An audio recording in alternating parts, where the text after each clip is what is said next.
When you speak about the Supreme Court, though, I think the American people really deserve an answer, Senator Harris. Are you and Joe Biden going to pack the court if Judge Amy Coney Barrett is confirmed? I mean, there have been 29 vacancies on the Supreme Court during presidential election years, from George Washington to Barack Obama. Presidents have nominated in all 29 cases. But your party is actually openly advocating adding seats to the Supreme Court, which has had 9 seats for 150 years, if you don't get your way. This is a classic case of if you can't win by the rules, you're going to change the rules. Now, you've refused to answer the question. Joe Biden has refused to answer the question. So I think the American people would really like to know, if Judge Amy Coney Barrett is confirmed to the Supreme Court of the United States, are you and Joe Biden, if somehow you win this election, going to pack the Supreme Court to get your way? I'm so glad we went through a little history lesson. Let's do that a little more. In 1864... Well, I'd like you to answer the question. No, Mr. Vice President, I'm speaking. I'm speaking. Okay. In 1864, one of the, I think, political heroes, certainly of the president, I assume if you also, Mr. Vice President, is Abraham Lincoln. Mm-hmm. Abraham Lincoln was up for re-election. And it was 27 days before the election. And a seat became open on the United States Supreme Court. Abraham Lincoln's party was in charge not only of the White House, but the Senate. But Honest Abe said it's not the right thing to do. The American people deserve to make the decision about who will be the next president of the United States.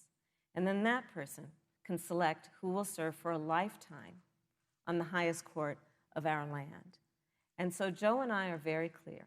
The American people are voting right now, and it should be their decision about who will serve on this most important body for a lifetime.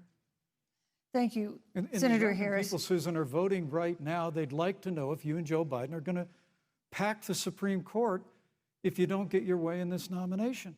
Let's talk about packing. You once again gave a non-answer. Joe Biden gave a non-answer. Trying to answer you now. The American people deserve a straight answer. And if you haven't figured it out yet, the straight answer is they are going to pack the Supreme Court if they somehow win this election. Men and women, I got to tell you, people across this country, if you cherish our Supreme Court, if you cherish the separation of powers, you need to reject the Biden-Harris ticket. Come November the 3rd, re-elect President Donald Trump, and we'll stand by that separation of powers in a 9-seat Supreme Court. Yeah, let's talk about packing the court then. Let's talk about the fact. Yeah, I'm about to. So the Trump-Pence administration has been, because I sit on the Senate Judiciary Committee, Susan, as you mentioned, and I've witnessed the appointments for lifetime appointments to the federal courts, district courts, courts of appeal. People who are purely ideological, people who have been reviewed by legal professional organizations and found to have been not competent, are substandard. And do you know that of the 50 people who President Trump appointed to the Court of Appeals for lifetime appointments, not one is black? This is what they've been doing. You want to talk about packing a court? Let's have that discussion.